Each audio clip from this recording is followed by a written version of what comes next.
Don MACHHOLZ, and you are listening to Looking Up with Don.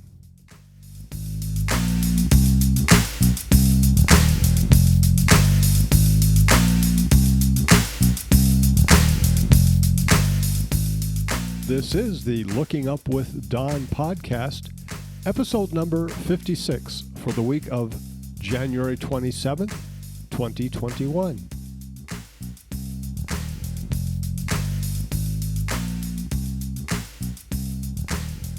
The related website for this podcast is donmachholz.com.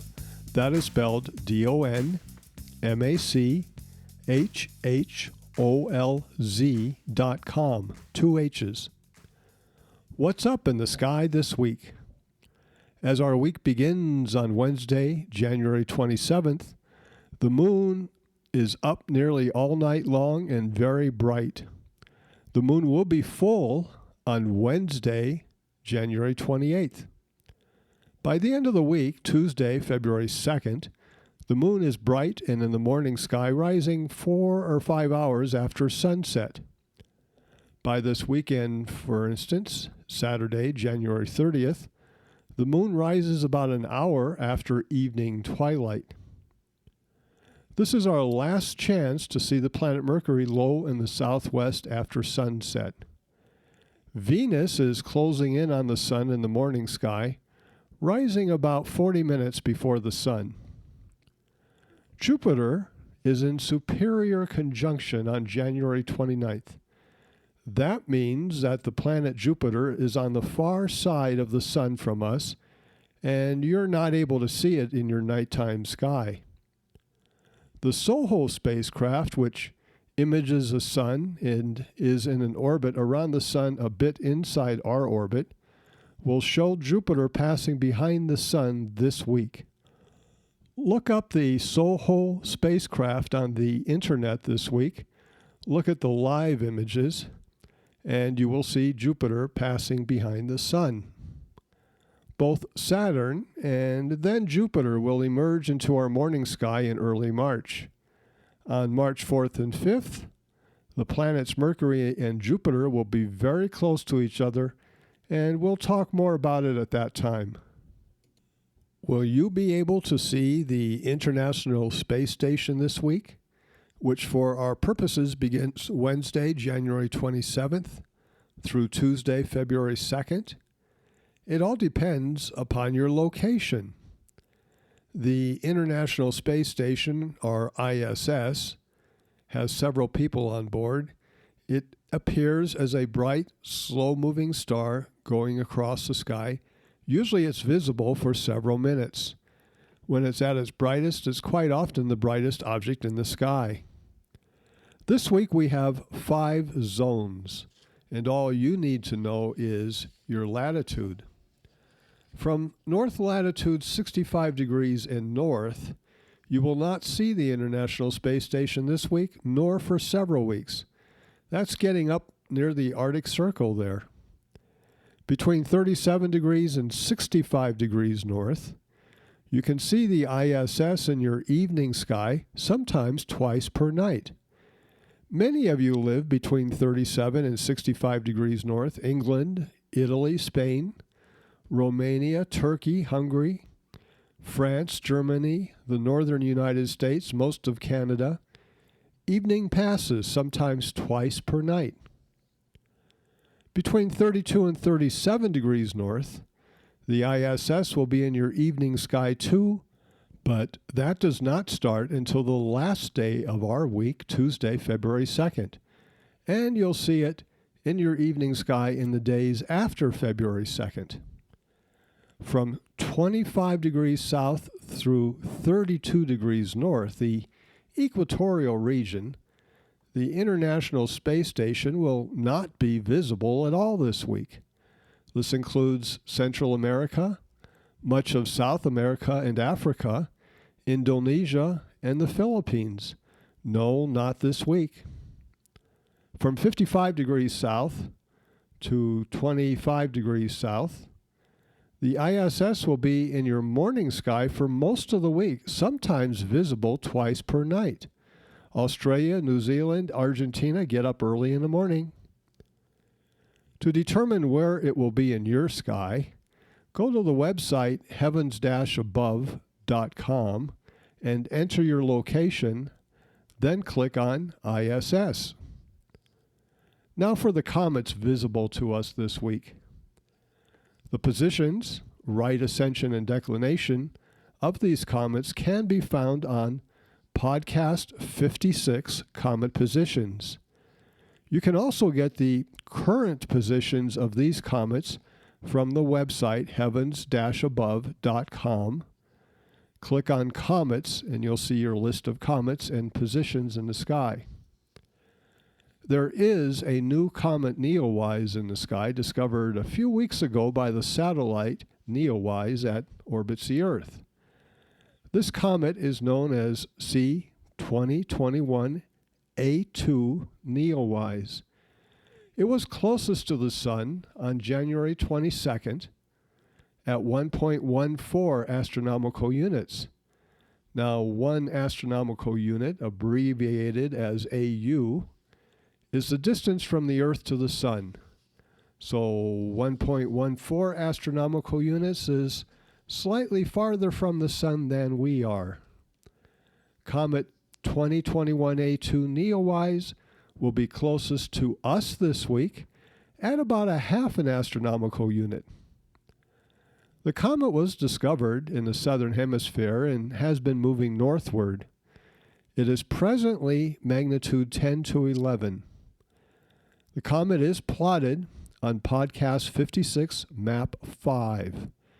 If you wait until the end of this week, it will rise before moonrise, and viewing conditions get better over the next 2 weeks. So get out and see Comet Neowise. Comet 141P MACHHOLZ is in our evening sky, moving at about 2 degrees per day. It is up until midnight. It is still magnitude 10 to 11, but it is expected to be dimming soon. Photos of this comet are posted on my website. Comet 141P MACHHOLZ will be back again in 5.3 years, but then it will be at its brightest while it's on the opposite side of the Sun, so we will not see it at all. In 10.6 years, 2 orbits from now, it will be back again. That will be in the year 2031, and we should be able to see it then. In 2036, December 18th, 2036, the comet makes a close approach to Earth. Of about 12 million miles, 19 million kilometers, more than 3 times closer than it got this time. Still, that's 44 times farther away from us than is the moon, so there's no chance it's going to hit us. But this will be its closest approach to us in decades, and I hope to still be alive to see periodic comet MACHHOLZ 2 in the year 2036. This is, after all, a comet that I discovered in 1994. Comet 141P MACHHOLZ is plotted on Podcast 56, Map 1, and it is on a more detailed map on Podcast 56, Map 4. This week we're going to look at the winter Milky Way. There is only one Milky Way, but the part that we can see now is called the winter Milky Way because it is easily visible and overhead as seen from the northern hemisphere during the evenings in the winter. The other part of the Milky Way is called the summer Milky Way. It is most easily visible in the evenings in the summer. The center of our galaxy is in the constellation Sagittarius, which is in the summer Milky Way. The Milky Way is the name of our galaxy. We live in the Milky Way, and that's the only galaxy that all of us will ever live in. It is shaped like 2 plates placed face to face. It's about 100,000 light years across. We don't live in the center of the galaxy. We live about 2/3 of the way out from the center. And when we look at the Milky Way in our sky, we're looking towards the rim of our galaxy from the inside. What we see is a band of stars and gas and dust, the Milky Way. Now, here's something I've never heard anyone else say, but I've noticed it and I believe it to be true. There appears to be more contrast in the winter Milky Way than in the summer Milky Way. I believe that is because there's more dust and gas as we look towards the center of the galaxy in summer. So, in the winter Milky Way, the area between the many stars is generally darker than it is in the summer Milky Way. So you can see the Milky Way this week, now that the moon's out of the sky. The Milky Way is outlined in blue on podcast 56, map 1. This week, let's go out in a dark sky area and see the winter Milky Way. It stretches across the sky from the constellation Cygnus, which is now setting in the northwest, overhead through the constellation Cassiopeia, then Perseus, Auriga, Gemini, and Monoceros, which is in our southeast sky. With binoculars, let's trace out the Milky Way. You will find it thick with stars and clumps of stars called clusters. Under really good conditions, you might see some dusty areas too and areas of gas called nebula. Get comfortable as some of these areas are nearly overhead. Cygnus is a good place to look, as is Cassiopeia high in the sky. Monoceros in the southeast is a great place to look at the Milky Way too. Our telescopic object for this week is a globular star cluster M79 in the constellation Lepus, just south of Orion. It is indicated on podcast 56, map 3. M79 is one of the few globular clusters in the winter sky. A globular cluster is a bunch of stars, thousands of stars, and our galaxy has about 150 of them. Not to be confused with open clusters with anywhere from 10 stars to several hundred stars. Open clusters are often located within about 10,000 light years from us. The globular clusters are usually much further away. At magnitude 8.1, M79 is about 3 arc-minutes across, and it sits about 43,000 light years from us. It is in our galaxy. Even though in the telescope it looks tight and condensed, it measures about 100 light years across. So why is it in the winter Milky Way and not with all the other globular clusters in the summer Milky Way? Perhaps this globular cluster came from another galaxy. One suggestion being the Canis Major Dwarf Galaxy.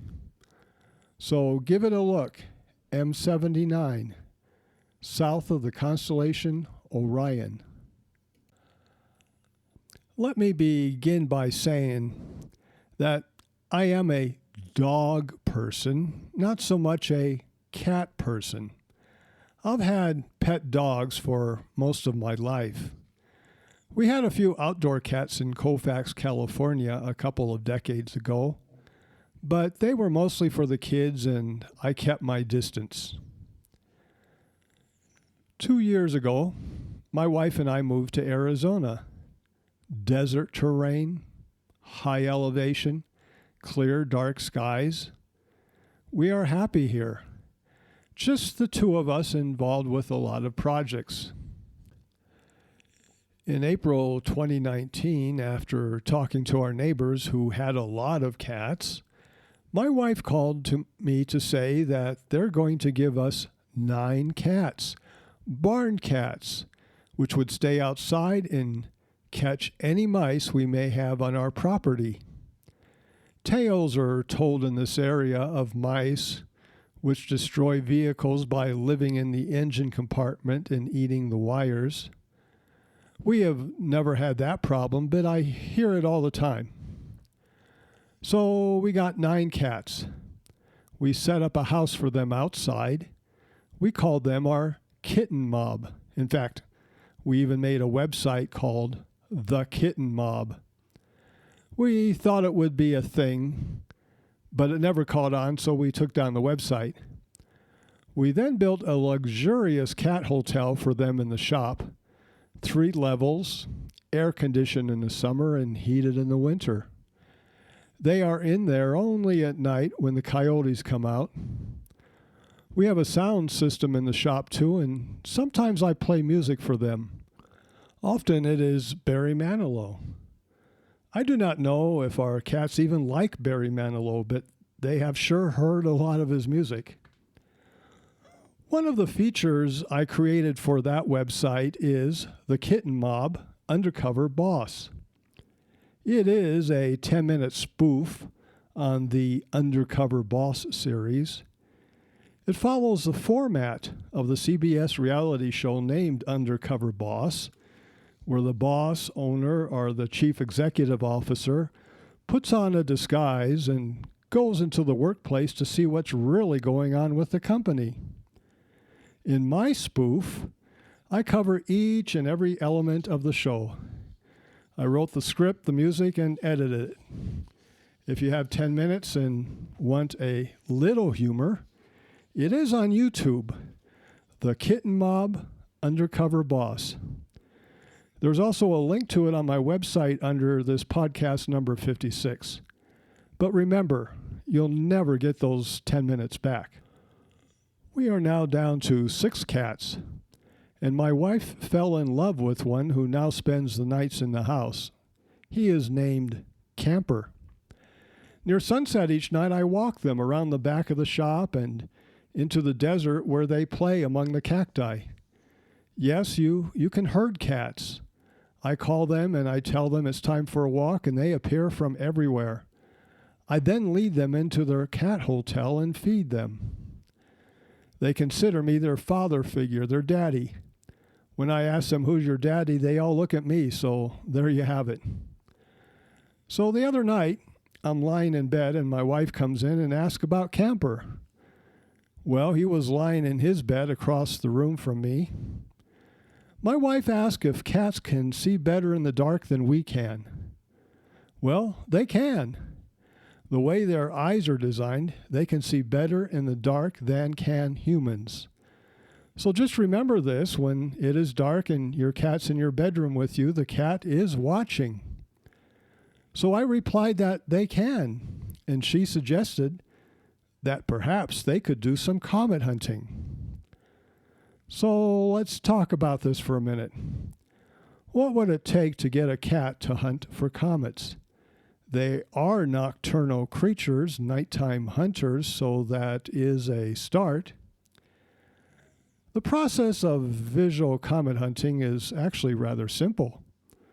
Push the telescope tube across the sky while looking for a fuzzy object in the eyepiece. Now, pushing the telescope is actually the difficult part.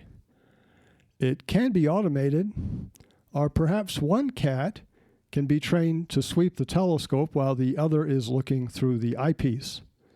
In August 1968, a comet was discovered this way, not by cats, but by people, when one person was directing the telescope and the other was looking through the telescope. Comet Bally-Clayton. They were not comet hunting, they were looking for M57. However way the telescope is swept, the key here is that our big-eyed cats sound an alarm when a fuzzy object is seen. All they need to do is meow, and then the astronomer, that's me, can run over to the telescope and check out the fuzzy object. It would most likely be a galaxy or star cluster, at which case the cat resumes sweeping. If it is a suspect object, then the astronomer, that's me, checks for the motion and handles the communication with the minor planet center. As for the name of the comet, is the world ready for a comet camper? To recap the podcast for this coming week, the moon is full this Thursday and then enters the morning sky. Mercury is low in our southwest sky after sunset. look at the Milky Way with the unaided eye and binoculars after the moon gets out of the evening sky later this week. And with a telescope, see the globular cluster M79. 2 comets are visible and worth taking a look at through a telescope. You have been listening to Looking Up with Don, podcast episode number 56 for January 27th, 2021. I'm Don MACHHOLZ. Once again, the related website for this podcast is donmachholz.com. That is spelled DONMACHHOLZ.com, 2 H's. You can contact me at dontheastronomer@gmail.com. Once again, that is dontheastronomer@gmail.com. God willing and pod willing, I'll be back next week for another episode of Looking Up with Don. We will discuss what's up in the sky. We'll look at some new objects. And I'll discuss what my 2020 year was like in terms of comet hunting. How many hours I searched and how that compares to the previous 45 years. The number of telescopic meteors I saw, and the incredible number of artificial satellites that passed through my field of view last year. All that and more. Thank you for listening. See the sky this week. I'll see you next week.